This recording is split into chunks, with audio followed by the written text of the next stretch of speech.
Israeli Hayom இன்றைக்கு ஒரு கருத்து கணிப்பை இஸ்ரேலிய பிரதமர் பெஞ்சமின் நெத்தன்யாகு தொடர்பாக எடுத்திருக்கிறது. அதாவது பெஞ்சமின் நெத்தன்யாகுவினுடைய அடுத்த கட்ட பாலிடிக்ஸ் எப்படி இருக்க போகிறது என்பதுதான் அந்த கருத்து கணிப்பினுடைய முக்கியமான அம்சமாக இருக்கிறது. Al Jazeera Mubasher, Al Jazeera English ஆகிய 3 தொலைக்காட்சிகளும் தொடர்ந்து ஒளிபரப்புவதை நாம் பார்க்க முடியும். பெஞ்சமின் நெத்தன்யாகுக்கு நிபந்தனையற்ற மன்னிப்பு வழங்குவதை இஸ்ரேலில் வெறும் 30% தான் ஆதரிக்கிறார்கள்.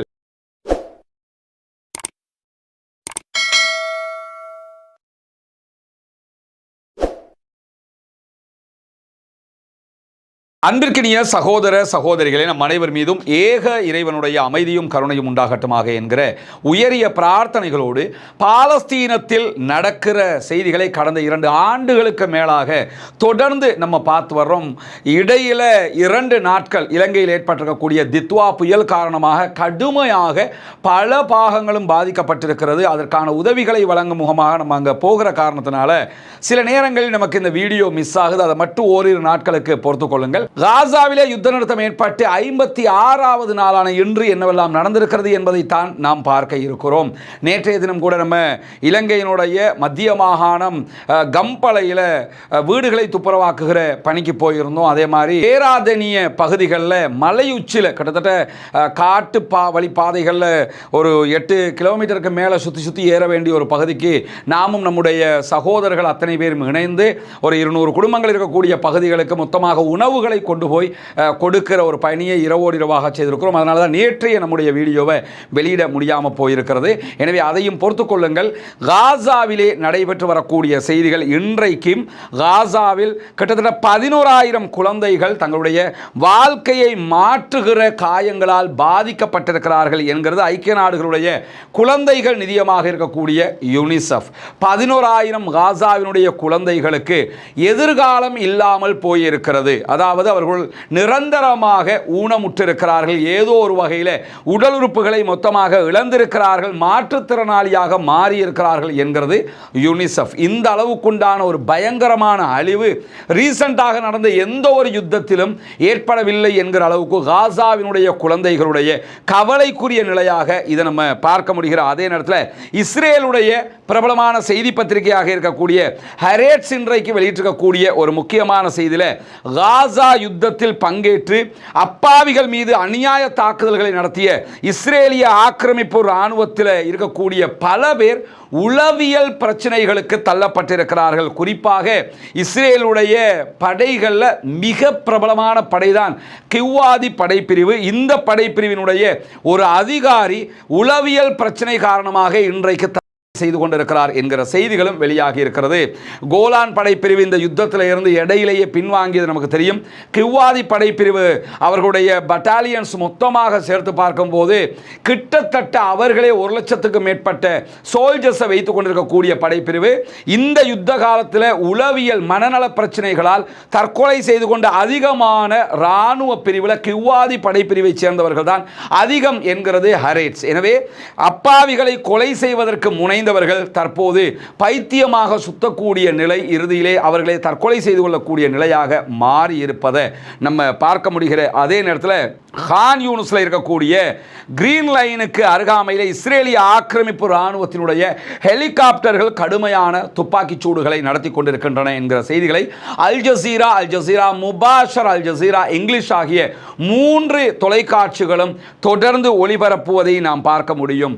தொடர்ந்து இஸ்ரேலிய ஆக்கிரமிப்பு இராணுவம் அப்பாவிகள் மேல யுத்த நிறுத்தத்தை மீறி தொடர் தாக்குதல்களை நடத்துகிறது. இன்றைக்கு 3 அப்பாவிகள் காசாவிலே கொல்லப்பட்டிருக்கிறார்கள், ஷஹீதாகி இருக்கிறார்கள் என்கிற கவலைக்குரிய செய்திகள் வெளியாகி இருக்கிற அதே நேரம் இஸ்ரேலி ஹயோம் இன்றைக்கு ஒரு கருத்து கணிப்பை இஸ்ரேலிய பிரதமர் பெஞ்சமின் நெத்தன்யாகு தொடர்பாக எடுத்திருக்கிறது. அதாவது பெஞ்சமின் நெத்தன்யாகுவினுடைய அடுத்த கட்ட பாலிடிக்ஸ் எப்படி இருக்க போகிறது என்பதுதான் அந்த கருத்து கணிப்பினுடைய முக்கியமான அம்சமாக இருக்கிறது. நெத்தன்யாகுக்கு நிபந்தனையற்ற மன்னிப்பு வழங்க வேண்டும் ஊழல் குற்றச்சாட்டுகளில் என்று அமெரிக்க அதிபர் டொனால்ட் ட்ரம்ப் ஆல்ரெடி இஸ்ரேலிய ஜனாதிபதி ஐசக் ஹெர்சாக் இடத்துல எழுத்திலேயே இன்றுனே கோரிக்கை விடுத்திருந்த அதே நேரம் தற்போது பெஞ்சமின் நெத்தன்யாகுவும் தன் மீது சுமத்தப்பட்டிருக்கக்கூடிய இந்த குற்றச்சாட்டிலிருந்து தன்னை விடுவிக்குமாறு மன்னித்து விடுமாறு கோரிக்கை விடுத்திருக்கிறார் இஸ்ரேலிய ஜனாதிபதி ஐசக் ஹெர்சாக் இடத்துல. அவர் நினைச்சாருன்னா நீதிமன்றத்தில் நடக்கக்கூடிய இந்த விசாரணையிலிருந்து இவரை விடுவிச்சிட முடியும், மன்னிச்சிட முடியும். அந்த பொது மன்னிப்பை தான் இவர் கேட்டுக்கிட்டு இருக்கிறாரு. பொது மன்னிப்பு கிடைக்குமா இல்லையா என்கிற மிகப்பெரிய ஒரு கேள்வி இருக்கிறது. யுத்த நிறுத்தத்திற்கு முன்வாருங்கள், பொது மன்னிப்பை நான் பெற்றுத் தருகிறேன் என்ற வாக்குறுதி பிரகாரம் தான் யுத்த நிறுத்தத்துக்கு அவர் ஒப்புக்கொள்ள வச்சாரு அமெரிக்க அதிபர் டொனால்ட் ட்ரம்ப். இப்போது யுத்தம் நிறுத்தப்பட்டிருக்கிறது. யுத்த நிறுத்தத்தை மீறி அவர்கள் தாக்குதல் நடத்துகிறார்கள். அதுபுறம் இருக்க, இரண்டாவதாக யுத்தத்தை நான் நிறுத்தி இருக்கிறேன், எனக்கு மன்னிப்பு எப்படியாவது எடுத்து தாங்கன்னு திரும்ப திரும்ப கோரிக்கை விடுத்துக் கொண்டிருக்கிறார் பெஞ்சமின் நெத்தன்யாகு. அவருடைய பாடு அதோ ஒரு பாடாக மாறி இருக்கக்கூடிய சூழல்ல தான் இன்றைக்கு பெஞ்சமின் நெத்தன்யாகுக்கு நிபந்தனையற்ற மன்னிப்பு வழங்குவதை இஸ்ரேலில் வெறும் 30% தான் ஆதரிக்கிறார்கள் என்கிற கருத்து கணிப்பீடு வெளியாகி இருக்கிறது. இது மிகப்பெரிய ஒரு இழப்பாக பெஞ்சமின் நெத்தன்யாகுக்கு பார்க்கப்படுகிறது. ஏன்னா 3 குற்றச்சாட்டுகள் ஏற்கனவே நம்ம சொல்லியிருக்கிறோம். அதில் முதலாவது குற்றச்சாட்டு என்னன்னு கேட்டால், அவருடைய ஆட்சியை மீண்டும் பெற்றுக்கொள்வதற்காக ஒரு ஊடக நிறுவனத்தை உருவாக்கி அந்த ஊடக நிறுவனத்துக்கு நிறைய கரன்சியை கொடுத்தாரு, பணங்களை கொடுத்தாரு என்கிற ஒரு ஊழல் குற்றச்சாட்டு. இரண்டாவது குற்றச்சாட்டு அவருடைய மனைவியை இணைத்து வந்திருக்கக்கூடிய குற்றச்சாட்டு. மூன்றாவது குற்றச்சாட்டு தனியாக இவர் மேலேயே இருக்கக்கூடிய குற்றச்சாட்டு. மூன்றாவது குற்றச்சாட்டு பிரபலமான பெருமதி வாய்ந்த சாராய பாட்டில்களை லஞ்சமாக பெற்றுக்கொண்டார் என்கிற குற்றச்சாட்டு. அவருடைய மனைவியோடு இணைத்து வரக்கூடிய குற்றச்சாட்டு சிகரெட்டுகளை அதிகமாக லஞ்சமாக, அந்த அம்மாவுக்கு சிகரெட் குடிக்கிற ஓவர் பழக்கம் இருக்குதா என்னன்னு தெரியல, ஆனா அந்த சிகரெட்டுகள் ரொம்ப பெருமதியானது என்றும் சொல்லப்படுகிறது. எது எப்படியோ 3 ஊழல் குற்றச்சாட்டுகள் மனைவி மேலையும் இவர் மேலையும் இருக்கிறது. அதுக்கு தான் இப்ப மன்னிப்பு கேட்டுக்கிட்டு இருக்கிறாரு. ஆனால் இஸ்ரேலுடைய யூதர்களே 30% தான் அதற்கு ஆதரவு தெரிவித்திருக்கிறார். அதே நேரம் இவர் அரசியல் வாழ்க்கையிலிருந்து ஓய்வு பெற வேண்டும் என்கிற நிபந்தனையின் பேரில் அவருக்கு மன்னிப்பு வழங்குவதை 32% அங்கீகரிக்கிறார்கள் என்கிற செய்தியும் வெளியாகி இருக்குது. ஓகே, உங்களை நாங்கள் மன்னிச்சு விட்டுதோம், ஆனால் இனிமே அரசியல் பக்கமே வரக்கூடாது, மொத்தமாக ஒதுங்கிடுவேன் சொல்லி நாட்டு நாசமாகினது போதும் என்கிற விதமாக அந்த நாட்டு மக்கள் கருத்து சொல்லி இருக்கிறார்கள் என்பதையும் இஸ்ரேலி ஹயோமுடைய இந்த கருத்து கணிப்பீடு சொல்லக்கூடிய நேரத்தில் தான் ஆக்சியோஸ் வெளியிட்டிருக்கக்கூடிய செய்தி. டொனால்ட் ட்ரம்புக்கும் இஸ்ரேலிய பிரதமர் பெஞ்சமின் நெத்தன்யாகுக்கும் இடையில ஒரு சந்திப்பு இந்த மாத இறுதியிலே நடைபெற இருக்கிறது. அந்த சந்திப்பு 2ஆம் கட்ட யுத்த நிறுத்தம் தொடர்பானதாகத்தான் இருக்க போகிறது என்கிற செய்திகள் இன்றைக்கு வெளியாகி இருக்கிறது. இஸ்ரேலிய பிரதமர் பெஞ்சமின் நெத்தன்யாகுக்கும் அமெரிக்க அதிபர் டொனால்ட் ட்ரம்புக்கும் இடையில் அவர் அதிபரானதுக்கு பிறகு நேரடியாக நடைபெறக்கூடிய 7வது சந்திப்பாக இந்த சந்திப்பு பார்க்கப்படுகிற நேரத்தில் தான் இஸ்ரேலிய பாதுகாப்பின் கீழ் பாலஸ்தீன அப்பாவிகளுக்கு எதிராக பாலஸ்தீன பகுதிகளில் இருந்துக்கிட்டே செயல்பட்ட முனாஃபிக்குகளின் தலைவனான, நயவஞ்சகர்களின் தலைவனான யாசர் அபு ஷபாப் கொல்லப்பட்டிருக்கிறான் என்கிற செய்திகள் நேற்றே வெளியாகி இருந்ததை நம்ம பார்க்க முடிகிறது. இவன் தான் முழுவதுமாக யுத்த காலத்தில் பாலஸ்தீன மக்கள் தங்களுடைய உரிமைக்காக, தங்களுடைய நாட்டை மீட்டெடுப்பதற்காக, சுதந்திரத்திற்காக போராடும் போது இஸ்ரேலிருந்து பணத்தையும் ஆயுதத்தையும் எடுத்துக்கிட்டு ஒரு குழுவை உருவாக்கிக்கிட்டு பாலஸ்தீன அப்பாவிகளுக்காக உள்ள வருகிற உணவுகளை திருடுவது, திருடி கொண்டு போய் இஸ்ரேலையே திரும்ப கொடுக்கிறது, இஸ்ரேலாகவே முழுவதுமாக யூதர்களாகவே செயல்பட்ட, ஜியோனிஸ்டாகவே செயல்பட்ட ஒருவன் தான் யாசர் அபு ஷபாப். இவனையும் இவனுடைய குழுவையும் சரணடையுமாறு பாலஸ்தீன விடுதலை அமைப்பினர் அறிவித்திருந்த நிலையிலே சரணடைய மறுத்திருந்தான். இந்த நிலையில் தான் அவனுக்கும் அவனுடைய கூட்டாளிகளுக்கும் பாலஸ்தீன விடுதலை அமைப்புக்கும் இடையில் நடைபெற்ற தாக்குதல்களில் யாசர் அபு ஷபாப் கொல்லப்பட்டிருக்கிறான் என்கிற செய்திகள் வெளியாகி இருக்கிறது. ஏற்கனவே காசாவினுடைய பத்திரிகையாளர் சலா அல் ஜபுராவி கொல்லப்பட்டார். அவர் ஷஹீதாக்கப்பட்டார். அவர் ஷஹீதாகுவதற்கு காரணம் என்னன்னா, பாலஸ்தீன விடுதலை அமைப்பினர் மீது தாக்குதல் நடத்தும் போது அவர் மீதும் இந்த யாசர் அபு ஷபாபினுடைய முனாஃபிக்குகளுடைய கூட்டம் தாக்குதல் நடத்தி இருந்தது. இந்த நிலையில் தான் பாலஸ்தீன விடுதலை அமைப்பை சேர்ந்தவர்கள் நடத்திய தாக்குதல்களில் யாசர் அபு ஷபாப் 7 தடவைகள் சுடப்பட்டு கொல்லப்பட்டிருக்கிறான் என்கிற செய்திகள் வெளியாகி இருக்கிறது. பாலஸ்தீன விடுதலை அமைப்பினுடைய ராணுவ பிரிவு வெளியிட்டிருக்கக்கூடிய அறிவிப்பில் இந்த தாக்குதல்களின் போது பாலஸ்தீன விடுதலை அமைப்பை சேர்ந்தவர்கள் 2 கட்ட தாக்குதல்களை நடத்தினார்கள். யாசர் அபு ஷபாபினுடைய குழு பாலஸ்தீன விடுதலை அமைப்பினுடைய பாதுகாப்பு படை பிரிவின் மீது தாக்குதல்களை நடத்தியது. இதன் விளைவாக நிறைய பாலஸ்தீன விடுதலை அமைப்பினுடைய 10க்கும் மேற்பட்ட பாதுகாப்பு, அதாவது போலீஸ் படையைச் சேர்ந்தவர்கள் கொல்லப்பட்டார்கள், ஷஹீதாகி இருக்கிறார்கள். அதற்கு பிறகுதான் பாலஸ்தீன விடுதலை அமைப்பினுடைய இராணுவ பிரிவு களத்திற்கு வந்து யாசர் அபு ஷபாபினுடைய குழுவின் மீது தாக்குதல்களை நடத்தியதில் யாசர் அபு ஷபாப் உள்ளிட்ட பல பேர் கொல்லப்பட்டிருக்கிறார்கள். முனாஃபிக்குடைய கூட்டம் அழிக்கப்பட்டிருக்கிறது என்கிற செய்திகள் வெளியாகி இருக்கிறது. பாலஸ்தீன விடுதலை அமைப்பு இன்றைக்கு வெளியிட்டிருக்கக்கூடிய ஒரு அறிவிப்பில் அபு ஷபாபினுடைய தலைவிதி ஒரு தவிர்க்க முடியாததாக மாறி இருக்கிறது. பாலஸ்தீனத்திற்கு எதிராக ஆக்கிரமிப்பு அரசாங்கத்திற்கு, இஸ்ரேலுக்கு ஆதரவாக ஒத்துழைக்கிற அனைவருடைய தலைவிதியும் இப்படித்தான் முடியும்.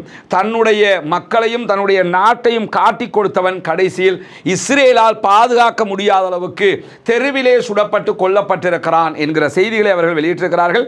காசாவினுடைய உள்துறை அமைச்சகம் வெளியிட்டிருக்கக்கூடிய அறிவிப்பில் யாசர் அபு ஷபாபினுடைய மரணம் ஒவ்வொரு துரோகியின் தலைவிதியும் இப்படித்தான் இருக்கும் என்பதை உணர்த்துகிறது. குற்றவாளி யாசர் அபு ஷபாபினுடைய மரணம் துரோகிகளுக்கு தவிர்க்க முடியாத ஒன்றாக இருக்கும் என்று சொல்லி அல் ஜசீராவில் உள்துறை அமைச்சகம் வெளியிட்டிருக்கக்கூடிய அறிவிப்பில் சொல்றது மட்டுமல்லாம, துரோகிகளை இஸ்ரேல் நீண்ட காலம் பாதுகாக்க முடியாது, இஸ்ரேலுடைய பாதுகாப்பில் நீண்ட காலம் நீங்கள் இருக்க முடியாது, இன்றைக்கு உங்களுடைய நிலை இப்படி மாறி இருக்கிறது என்று சொல்லி இருக்கக்கூடிய செய்திகளும் வெளியாகி இருக்கிறது. இது எப்படி போனாலும் பாலஸ்தீன அப்பாவிகளுக்கு எதிராக உள்ளுக்குள்ளே இருந்துகிட்டே முனாஃபிக்குத்தனமாக செயல்பட்ட குழுவினுடைய தலைவன் கொல்லப்பட்டிருக்கிறான். அவனுடைய முடிவு மரண தண்டனையாக மாறி இருக்கிறது என்பதை நம்ம பார்க்க முடிகிறது. அதே நேரம் இஸ்ரேல் 2026ஆம் ஆண்டினுடைய இறுதி பட்ஜெட்டை, இஸ்ரேல் 2027ஆம் ஆண்டுக்கான பட்ஜெட்டை தாக்கல் செய்ய தயாராகி வருகிறது. அதிலே பாதுகாப்புக்காக 35 பில்லியன் US டாலர்களை ஒதுக்குகிறது இஸ்ரேல். இஸ்ரேலிய பிரதமர் பெஞ்சமின் நெதன்யாகு வெளியிட்டிருக்கக்கூடிய செய்திகளில் பாதுகாப்புக்காக 112 பில்லியன் ஷேக்கல்கள், அதாவது 35 பில்லியன் USD ஒதுக்கப்பட்டிருக்கிறது என்கிற செய்திகளோடு, கடந்த முறை வெளியிடப்பட்ட அவர்களுடைய பட்ஜெட்டில் 90 பில்லியன் ஷேக்கல்கள், அதாவது 28 பில்லியன் US டாலர்கள் தான் ஒதுக்கப்பட்டிருந்தது. இப்போது அதை விட 7 பில்லியன் அதிகமாக ஒதுக்கப்பட்டிருக்கிறது என்கிற செய்திகள் வெளியாகி இருக்கிறது. மொத்தத்தில் பாலஸ்தீன அப்பாவிகளை கொன்று குவிக்கிறதுக்காக ஒதுக்கப்படக்கூடிய ஒரு பட்ஜெட்டுங்கிறத சுருக்கமாக நாம் புரிந்து கொள்ள முடியும். பொறுத்திருந்து பார்ப்போம் என்னவெல்லாம் நடக்கிறது என்பதை. நிறைய சகோதரர்கள் அவர்களால் முடிகிற பொருட்களை நமக்கு கொண்டு வந்து தந்திருக்கிறாங்க. இன்னும் சேகரிச்சுக்கிட்டு இருக்கிறவங்க நீங்கள் பார்க்கலாம், பருப்பு, அரிசி, அதே போன்று சுகர், இது போன்ற பொருட்கள் வந்திருக்கிறது, உலருணவுப் பொருட்கள். நாடு முழுவதும் ஏற்பட்டிருக்கக்கூடிய தித்வா புயல் தாக்குதல் காரணமாக நாட்டினுடைய 20 மாவட்டங்கள் கடுமையாக பாதிக்கப்பட்டிருக்கக்கூடிய சூழல்ல ஆரம்பமாக நம்ம வெள்ளத்தில் சிக்கிய சகோதரர்களை மீட்டெடுக்கிற பணிகளை வெள்ளம்பெட்டிய பகுதிகளில் கிட்டத்தட்ட ஒரு 4 நாட்கள் செய்திருந்தது உங்களுக்கு தெரியும். அந்த சகோதரர்கள் மீட்டெடுக்கப்பட்டு தற்போது வெள்ளம்பெட்டிய பகுதிகளில் வெள்ளம் தணிந்து கொண்டு வரக்கூடிய சூழல்ல அடுத்ததாக வெள்ளத்தால் பாதிக்கப்பட்டவர்களுடைய வீடுகளை துப்புரவு செய்ய வேண்டிய பணி இருக்கிறது. அதற்கான வேலை திட்டங்களையும் ஆரம்பிக்க இருக்கிற அதே நேரம் அதற்கடுத்ததாக அதிலிருந்து ரிகவர் ஆகக்கூடிய மக்களுக்கு நம்மளால் முடிந்த உதவி ஒத்தாசைகளை செய்ய வேண்டி இருக்கிறது. அதற்காக பணமாகவோ பொருளாகவோ உங்களால் முடிந்த உதவிகளை செய்யுங்கள் என்று நம்ம தொடர்ந்து கேட்டு வர்றோம். அந்த அடிப்படையில் நிறைய சகோதரர்கள் அவர்களால் முடிகிற பொருட்களை நமக்கு கொண்டு வந்து தந்திருக்கிறாங்க. இன்னும் சேகரிச்சுக்கிட்டு இருக்கிறவங்க நீங்கள் பார்க்கலாம், பருப்பு, அரிசி, அதே போன்று சுகர், இது போன்ற பொருட்கள் வந்திருக்கிறது, உலருணவுப் பொருட்கள். அதே மாதிரி இங்கே பெண்களுக்கு தேவையான ஆடைகள் வந்திருக்கிறத பார்க்கலாம். இதெல்லாம் வந்து செமண்டின் அந்த மாதிரி ஐட்டங்கள் வந்திருக்கிறது. இது நம்ம வெள்ளத்தினால் பாதிக்கப்பட்டவர்களுடைய வீடுகளை திரும்ப துப்புரவு பண்ணுறதுக்கு தேவையான பொருட்களை கொண்டு வந்திருக்கிறோம். இதெல்லாம் அந்த ஷூ ஒர்க் பண்ணுறவங்க போட்டுக்கிட்டு ஒர்க் பண்ணக்கூடிய ஷூ இருக்குது. அதே மாதிரி இது இன்னைக்கு நம்ம சகோதரர்கள் தருகிற பணங்களை கொண்டு சில பொருட்களை வாங்கியிருக்கிறோம். அதில் இன்றைய தினம் கம்பளைக்கு 10 ப்ரெஷர் கன் அனுப்பி இருக்கிறோம். வீடுகளை துப்புரவு பண்ணும்போது வெறுமனே பட்டையால் தண்ணியால் நம்ம பிடிச்சிருந்தோம்னா ஈஸியாக கழுவி முடிக்க முடியாது. இது வெஹிக்கிள்களை கழுவக்கூடிய ப்ரெஷர் கன். அந்த ப்ரெஷர் கன் வாங்கியிருக்கிறோம். இங்கே ஒரு 10 ப்ரெஷர் கன் இருக்குது. இன்றைக்கி 10 ப்ரெஷர் கன் கம்பளைக்கு போய் கொண்டிருக்குது.